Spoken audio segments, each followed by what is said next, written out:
친절한 뉴스입니다. 정부가 3기 신도시 어디에 들어설지를 발표했습니다. 경기도 남양주, 하남, 과천, 그리고 인천, 계양입니다. 일단 위치만 놓고 보면은 서울에서 2km 안에 드는 지역들입니다. 그린벨트로 묶여있던 곳이 많은데 이걸 풀어서 12만 2천 호를 짓기로 했습니다.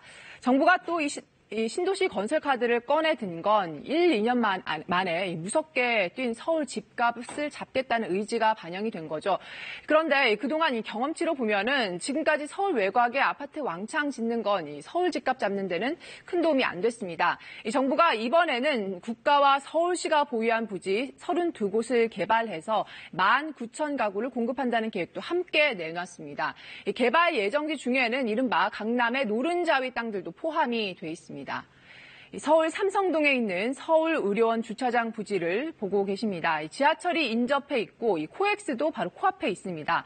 서울시는 강남 한복판인 이 지역에 공공주택 800가구를 짓겠다고 밝혔습니다. 또 대치동 동부도로사업소 터에도 2,200가구를 공급합니다. 웬만한 아파트 단지 하나 정도 되는 규모죠. 서울 시내에서 이런 주택 공급은 외곽에 집을 더 짓는 것보다는 시장 안정에 도움이 될 거라는 분석이 우세합니다. 다만 공공주택 들어서는 지역에서는 주민들 반발을 어떻게 넘어설지가 문제여서요. 이 계획이 실제로 실현되기까지 과정이 쉽지만은 않을 전망입니다. 이 3기 신도시 성패 좌우할 핵심은 이 교통망 확보입니다.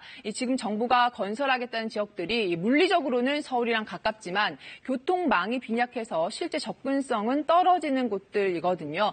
그래서 정부가 내건 이번 3기 신도시 핵심 키워드도 이 서울까지 30분 안에 출퇴근, 그러니까 이 교통망 확보입니다. 회심의 카드는 지하철보다 4배 빠른 광역 급행철도, 이 GTX입니다.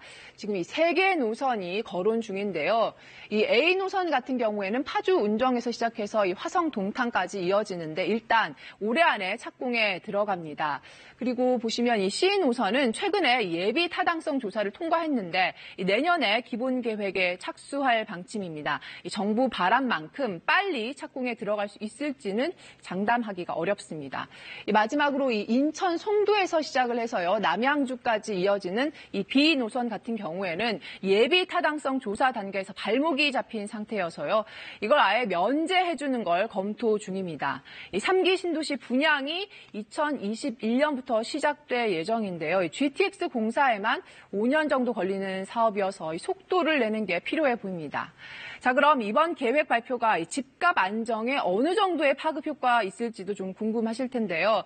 지금 당장 신도시에 집을 짓기 시작한다고 해도 이게 입주로 이어지기까지는 시간이 걸리죠.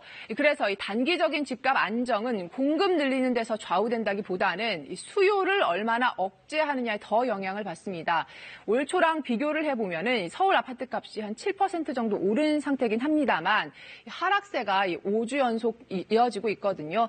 정부의 강력한 대출 규제가 효과를 보고 있는 건데 여기에 이 대규모 공급 대책까지 나오면서 집값 더 오를 거란 기대감도 어느 정도는 억제할 수 있을 걸로 보입니다. 친절한 뉴스였습니다.